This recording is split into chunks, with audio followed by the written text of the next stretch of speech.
Mark Martin and Harry Gann battling for position. And 55, Ted Musgrave. They all made late pit stops. That's 10th, 11th, and 12th there as up front. Kowicki Wallace goes a lap down as Kowicki passes him, and so does Ricky. All right, just staying right on the bumper of Kowicki there right now. How long can he do that? Rusty gets out of the way now. Cotton Petty.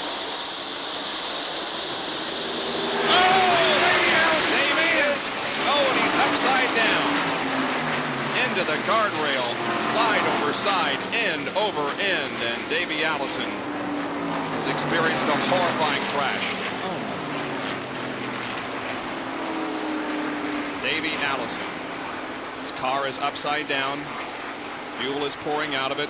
The safety crew is right there. It stopped just in front of one of the safety trucks. The third caution of the day is out. Well, just like on Saturday Night Thunder last night, this is the type of thing that we don't like to see in racing. And of course, it's more apt to happen when the cars are bunched up. And for the first, 300 miles of this race, almost, they were pretty well strung out because we didn't have a caution. There's a Jaws of Life vehicle coming in with the equipment that they may need to. Davey's car is upside down. Well, that was a good indication. Yes, it was. Yeah. He clapped his hands. Apparently, Davey is talking to them. Yeah, that was a good indication that, hey, we don't need to cut the guy. He's going to be able to get out of here by himself is what I took from that. That's exactly the way I read it. Certainly hope that's what it means. Let's take a look at it again. It happened outside of turn 2. See some contact between Darrell Waltrip and Davey Allison, and the car just flew through the air. Well, it got on the air, in the air very quickly. It goes over the top of the guardrail. Yep. Flipped right over the top of the guardrail. It looked very much like Darrell Waltrip's crash at Daytona last year. Here they come off the corner, and Darrell Waltrip is trying to go by on the inside of Davey Allison, and Davey comes down to try to block that move, and just some contact there, and just as soon as that car touched the grass, it flew. Turned over. Now they're not. Are they required to run the skirts on the right side of the cars here like they do at Daytona and Talladega? I don't believe so, Ed. And you can see that once the air got up under the right side of that car, it just flipped it the wrong way. When I say the wrong way, against the momentum that the car had. Well, needless to say, we will closely monitor the situation and pass along any information as soon as it becomes available to us on the condition of Davey Allison, who's had a bad crash here at Pocono.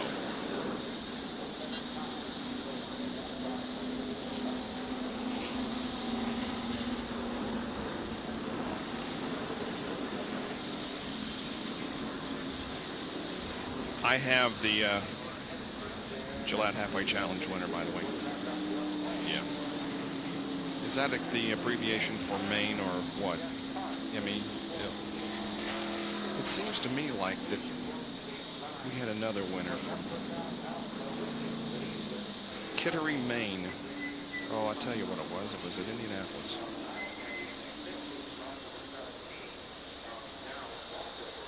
That scared me when he rolled across that guardrail. That scared me. Yeah, thank you. Yeah, good. Thanks.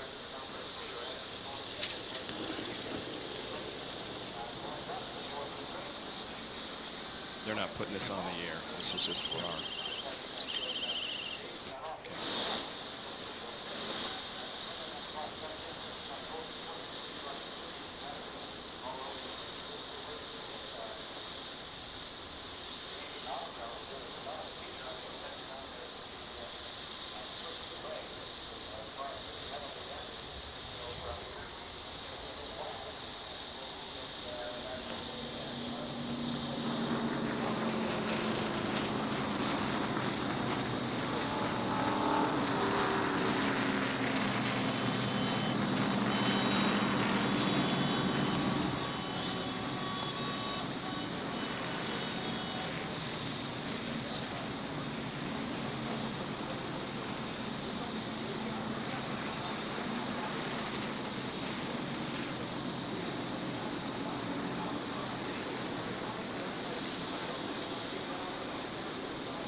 151 of 200 laps have been completed at the Miller Genuine Draft 500. The top 10, Kulwicki, Rudd, Kyle Petty, Waltrip, and Brett Bodine. 6 through 10, Ken Schrader, Dick Trickle, Dale Jarrett, Mark Martin, and Harry Gant. We've had a very bad crash here at Pocono involving Davey Allison. The car down in the grass between the second and third turns after slight contact was made with Darrell Waltrip. The car end over end, side over side for many times. Here is the replay of it. You can see that Darrell Waltrip does just touch the left rear quarter panel of Davey Allison's car and sends him down into the grass. The car gets up on its roof and then starts barrel rolling, and it rolls over this guardrail. It's a single strand guardrail and lands over next to the other guardrail on its top. Now, we do not have a whole lot of information at this time, but the information that we do have is good. Davey Allison is conscious and has been removed from the car. So some of the spotters are saying that car flipped 9 times in 4 seconds.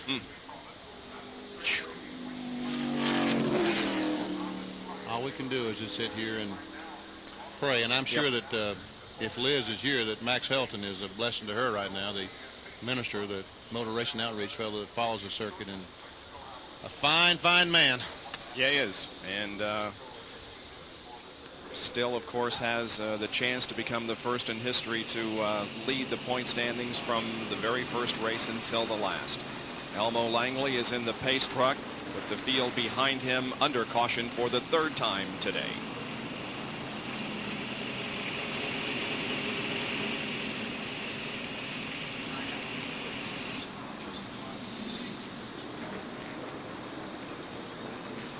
That's true. Good point. So our cameras can't.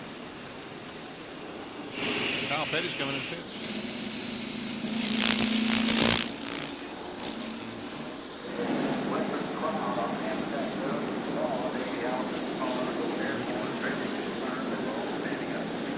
Can they go the rest of the way? 47 laps?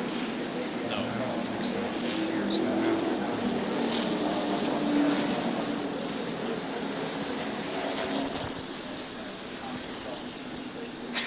Bless you.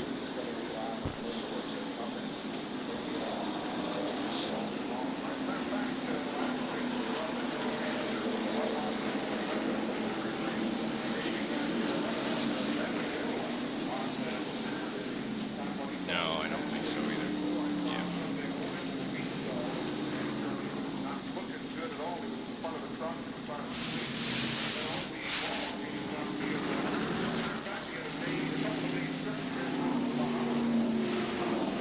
Few drivers taking advantage of the caution period to make pit stops, including Kyle Petty. Also saw Michael Waltrip sitting there with the hood up on the Pensol Pontiac. And Richard Petty is in with his car jacked up on the right side. They're doing something, probably either raising or lowering the sway bar or putting a rubber in a spring or something on the STP Pontiac. Trying to make it handle better. All right. Richard, let's see if we can find him here in the scoring. 16th. 1 lap down. Yep. Very good run here. This is his final appearance at Pocono. There is Davey on the stretcher being taken to a gurney that will put him into the ambulance and transported to the nearest medical facility for further attention. And the word we had was that Davey was conscious. We have no other information than that. Remember, this is not too far from the spot that his father, Bobby, was injured. That's right. So severely back in, what was that, 1988? That brought his career to an end. Bobby is here.